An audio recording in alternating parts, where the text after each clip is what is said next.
My great-grandfather, John, was the closest thing to a ghost I'd ever seen. He was very much alive, at least in the physical sense, but there was a sense of death and sadness that seemed to haunt him. Even as a child, I was attuned to it. On the sunniest days, he hid in the shadows. In times of happiness and laughter, his face was full of agony and despair. He never showed much interest in me or my mother's mother, who was his daughter, June, or my mother's mother's mother. That would be his wife, my great-grandmother Cora. He showed so little interest in the latter, in fact, that when he awoke a few years ago to discover my great-grandmother Cora dead beside him in bed, he left her there while he ate breakfast of toast and coffee. Only after he had finished his breakfast and dressed for the day did he pull out the yellow pages to phone the morgue, requesting they send someone around when they had the chance to sort this mess out. Instead, the police came. They asked my great-grandfather John a lot of questions, and they had a look around the house. At the end of their investigation, though, they determined that my great-grandmother had died in her sleep from natural causes. And the only thing my great-grandfather was guilty of was having a cold heart. My great-grandfather John came to live with us after that, because, as my mother put it, where else could he go? The arrangement only lasted a year. I was a senior in high school at the time, and I remember seeing my great-grandfather's presence in my home as an invasion. I hated how my mother made us act differently around him, made us pretend that we were refined and polite, when really we were the sort of dysfunctional family that communicated with slammed doors and expletives. "I don't want your great-grandfather to think all you do is play video games," she said as she unplugged my PlayStation from the downstairs TV, boxing it up and instructing me to keep it hidden in my room. She replaced it with a stack of books that none of us had read, classics like Moby Dick and Robinson Crusoe. My mother also cleaned off our dining room table, which for years had served as a dumping ground for random trinkets and clutter. Everything from elementary school art projects to delinquent credit card bills. "We're going to have a cooked meal together every night, like a family," she insisted. The charade only lasted for a few weeks. A few weeks of my mother smiling tensely and forcing conversation, my father and I scowling impatiently, and my great-grandfather John ignoring us all, lost in his own world, before my mother finally realized it was a lost cause and gave up. After that, my great-grandfather mostly kept to himself. He went to bed at 7 each night, locking himself into his bedroom. When he moved in, he installed a deadbolt on his door. His door would remain shut the following morning. He wouldn't come out until we were all gone. My parents at work, me at school. What he did during the day, I still have no clue. All my life, I'd known my great-grandfather John as a quiet and reclusive man. As I got older, I decided that the way he treated his family made him a cruel and selfish man. My opinion of my great-grandfather changed one night during the year he lived with us, what would turn out to be the last year of his life. My parents were celebrating their anniversary with an impromptu trip to the coast. They had long given up on their marriage and on enjoying each other's company. A poorly planned trip to a deserted beach town, gray with winter and shuttered for the off-season, was the final nail in the coffin. They announced their plans to divorce a few months later. The trip left me alone with my great-grandfather for a week, and I enjoyed most of that time ignoring my curfew and playing my PlayStation on the downstairs TV. One night, I was sitting downstairs doing my homework at the dining room table, which had, again, become littered with life debris, when I heard the deadbolt on my great-grandfather's bedroom door unlatch, followed by his soft footsteps moving down the stairs. This was hours after his usual 7 p.m. bedtime, so I was curious what had brought him out of bed. A snack, a drink, some fresh air. In the months that we had lived together, I'd learned not to bother greeting my great-grandfather. He rarely acknowledged me anyways. So that night, I was shocked when he padded over and took a seat directly across from me at the table, clearing a spot for his hands to rest. "I'm going to die soon," he told me, looking me square in the eye. "and I need to tell you something before I go." He had already had my full attention, but I was so intrigued that I closed my textbook and pushed my homework away. "Don't interrupt. Don't speak until I've finished." I nodded my acceptance of his terms, and then he began. "I was born in the Philippines, in what you would probably call a straw hut. My mother had already decided for me that I was going to be an American. I wasn't allowed to learn Tagalog, only American English. My mother only spoke to me using the very broken bit of English that she knew. My only source of conversation and companionship came from the radio. She had it turned to a station that broadcast in English, and she would sit me down, instructing me to listen. Sometimes she'd repeat the English phrases she heard to make sure I was listening, but neither of us spoke English, and neither of us knew what the sounds and syllables coming out of the radio meant. Listening to my great-grandfather speak was strange for several reasons. First, in the span of 2 minutes, he had already said more to me than he had my entire life. Second, because the way he spoke, it sounded like he was reading a story from a book or reciting something from memory. Every word seemed carefully chosen, carefully crafted together. When I was old enough to be useful, my mother gave all the money she had to a fisherman who promised to take me to America. I'm not sure what she hoped would happen once I got there. I was just a scrawny boy with brown skin. I didn't speak, and I didn't seem to listen either. Anyone that saw me would have assumed I was deficient. The fisherman took me to sea. It was months before I saw land again, but luckily I didn't know what time was back then. The fisherman was a talkative man, and he insisted on speaking to me, whether I understood him or not. He taught me the names for all the different parts of his ship, the tools he used, the fish we caught. Once I had learned those words, he taught me about the stars in the sky and how I would never get lost as long as I remembered where they were. He taught me the names of the fish we caught and the legends about the monsters that lived in the sea.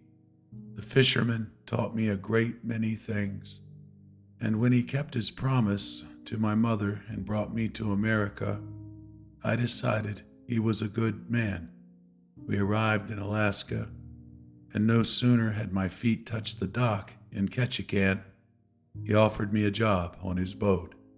He paid me better than he needed to, better than the other brown boys who were shuttled over on crowded boats and made to work in factories.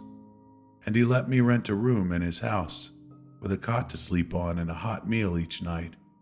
He charged me a fair rent for the room, which he deducted from my wages every month. Our arrangement taught me 2 new words: integrity and respect.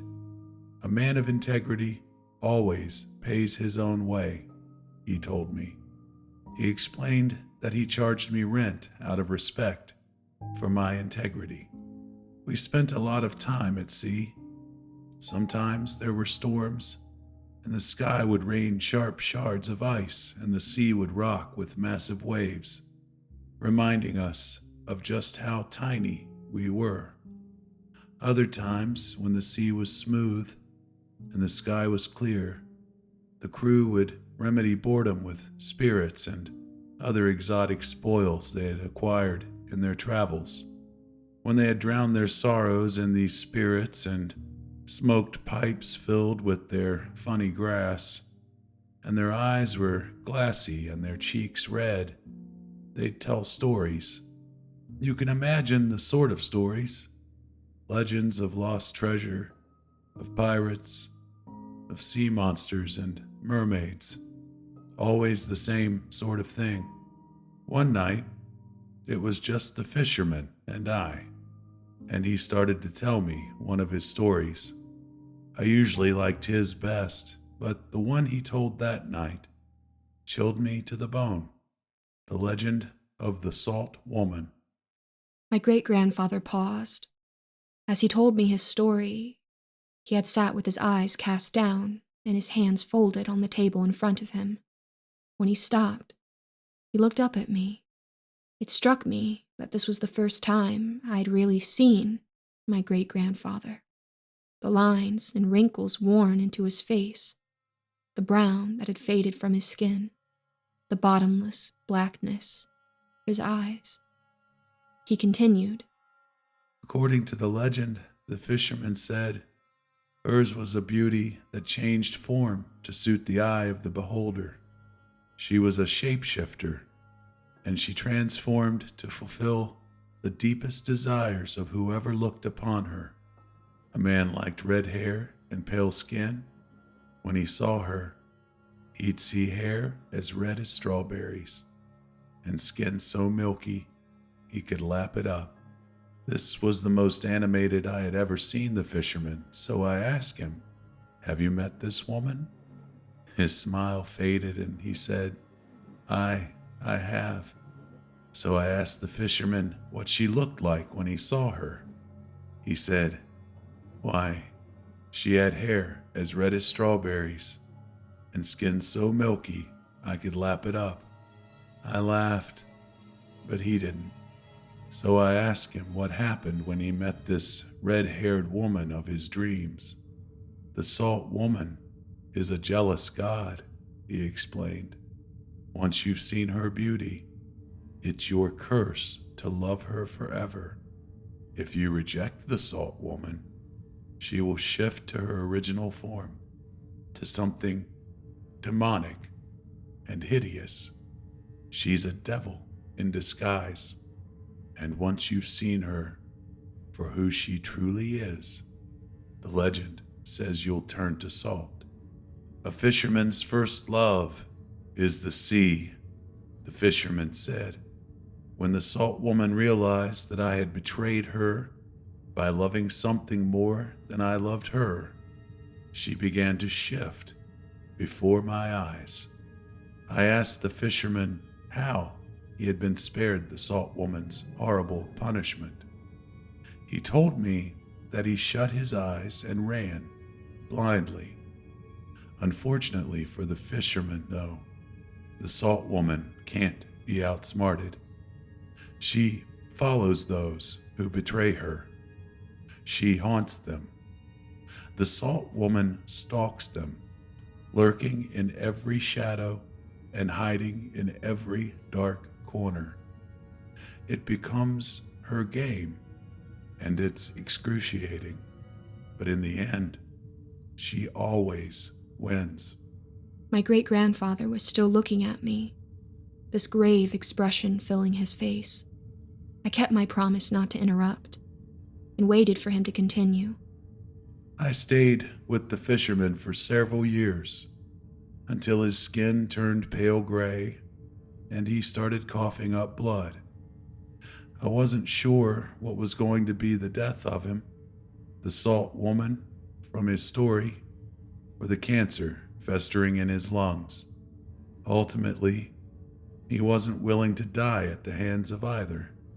One clear winter night, while we were out at sea, he jumped from the ship and into the black water below. I suppose if you believed the legend of the Salt Woman, you'd say he won. After the fisherman died, I decided to start my own company. The fisherman had left me his boat and a small sum of money, in addition to a wealth of invaluable skills and knowledge. I established myself in Alaska and got a place of my own in Ketchikan. I sent some money to the Philippines, along with letters and packages, but these were all eventually returned to me. No explanation, just returned to sender. One problem that couldn't be cured with money or success was loneliness. Without the fishermen around, I felt fiercely lonely.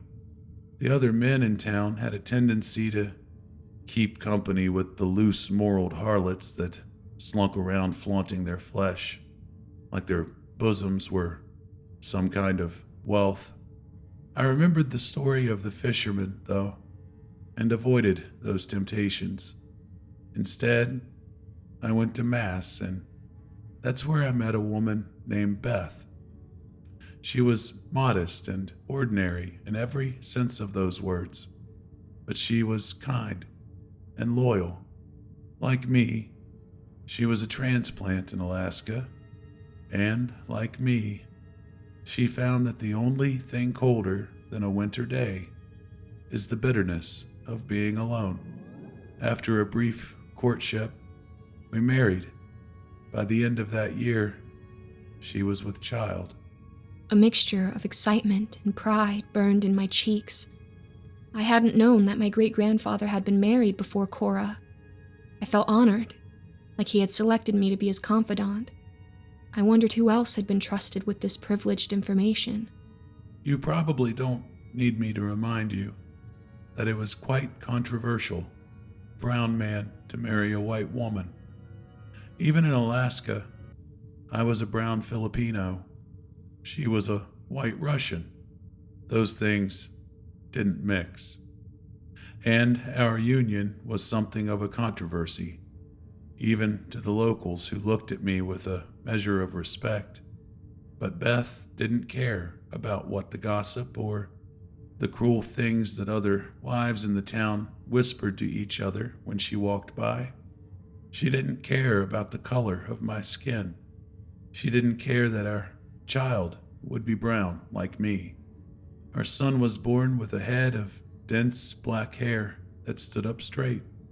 He had my nose pressed flat against his face, and the same ivory skin and constellation of ginger freckles as his mother. Beth named him John after me. I thought it was an honor I hadn't yet earned, but she insisted. Things got hard after the baby. There never seemed to be enough money. We never seemed to get enough sleep. I worked harder than ever before. I was never home, always at sea. I'd dock in strange new cities where I was surrounded by strange faces I didn't recognize. This next part, I'm ashamed of. There's no excuse, no amount of loneliness or desperation. The fisherman taught me about the word integrity, and since then I've learned that integrity means being able to admit when you've done wrong. The fisherman also taught me about the salt woman, but even his warning couldn't save me from my own foolish humanity. My great-grandfather had cast his eyes down again. He was staring at the table, at his hands, as if there was dirt beneath his fingernails that he wanted gone. I was lonely when I met her. She was the prettiest thing I had ever laid eyes on. Just like the fisherman said, brown skin, the color of molasses. After months trapped with the stench of fish and sea, she smelled like lavender. I don't need to tell you the details. Suffice it to say, I was drunk on her charm, her beauty, and drunk on the cheap spirits of an Alaskan fishing town. I was unfaithful that night. I awoke before the sun the next morning, and I saw her sleeping beside me in a bed I didn't recognize, in a home that wasn't my own. I was horrified by what I'd done. and the warning of the fisherman came to me. If this was the salt woman laying beside me, I would no doubt fall prey to her wrath when she awoke and learned that I intended to return to my Beth. I decided to flee before she awoke. I ran. Once I'd made it to the docks, I boarded my ship and woke the crew so we could set sail. I didn't feel at ease out at sea. The disgust I felt tormented me, and I felt the wrath of the salt woman following me, like the wake we left in the ocean. I knew I hadn't outsmarted her, and it was only a matter of time before her punishment came. When we arrived back in Ketchikan, I was reluctant to return home to Beth. I had already made up my mind that I wasn't going to tell her. What good would it do? It would only hurt her, and the curse of the salt woman was my burden to bear, and my burden alone. Nothing could have prepared me for what awaited when I returned home. My great-grandfather had stopped talking, and I realized how long we'd been sitting there. I wondered if it was hard on him, if he needed to take a break. Beth was waiting for me. She held our lifeless son in her arms. He dangled like a toy, and I knew he was dead. He was dripping wet. She had drowned him. I tried to take him from her, but she wouldn't let me. I shouted at her, my guilt replaced with anger and hurt. That's when I saw it. The pieces of her face were like the pieces of a puzzle, cracking and shifting and falling away. Underneath, she burned black. Her face was melting, losing its shape. My body responded before my brain had figured it out, and I turned my back. I ran for the door, and I heard her body disintegrate behind me, shattering and crinkling like little shards of glass scattering over the hardwood floor of our home. I kept my eyes shut, following the route outside from memory. I wanted to look back, wanted to see my wife and my son, but I knew they were no longer there. Beth was the salt woman. The fisherman told me that the salt woman would assume the shape of your deepest desires. I foolishly thought that meant beauty, but for me, the salt woman became the very thing that my heart longed for most: loyalty, family, a loving mother. The salt woman exploits any brand of vulnerability or loneliness. What happened? I asked breathlessly, forgetting my promise not to interrupt. My great-grandfather didn't seem annoyed. His hands rose from the table for the first time, and he rubbed his temples. She hasn't left me since that day. Just like the fisherman warned me, she has haunted me endlessly. Everywhere I go, I feel her presence. I hear the cries of our infant son. I know she's coming for me. I can feel it. We sat in silence, the story dissolving in my mind like a cube of sugar dropped into hot tea, furling and unfolding. Then my great-grandfather excused himself. It was long after midnight, and he said he needed to get some rest. He stopped at the foot of the stairs and slapped my back with the palm of his hand. He didn't say anything, but he didn't need to. I didn't sleep a wink that night. My mind was racing with questions I wanted to ask, details that I needed to clarify. A few times I was tempted to walk down the hall and hammer on his door, to wake him up and ask. That's how desperately I wanted to know more. But I didn't. It could wait until the morning. I reasoned with myself. That night, would be the last time I ever saw my great-grandfather. The police reports say he went missing from his bed. That's the official explanation. But I know better. When my parents returned home the next morning, they found his door unlocked. They pushed it open to discover that he was indeed missing from his bed. In his place, there was a pile of salt. In the years that followed my great-grandfather's death, I was profoundly disturbed by the stories he told me. The legend became so ingrained in me that I followed my great-grandfather's footsteps to Ketchikan and asked around about the legend. It took a while before I found someone willing to talk to me, but they told me the story. It matched my great-grandfather's rendition almost word for word. There was only one detail that my great-grandfather had left out. The curse doesn't strike randomly. It's passed on by the men that survived the Salt Woman. When they tell the legend, it spreads the curse. It selects the Salt Woman's next victim, like a communicable disease. If that's true, then that means the fisherman passed the curse to my great-grandfather when he told him the story. And when my great-grandfather told the story that night at my parents' dining room table, then I look up across the bedroom at my beautiful wife, asleep in our bed. No, that part of the legend can't be true.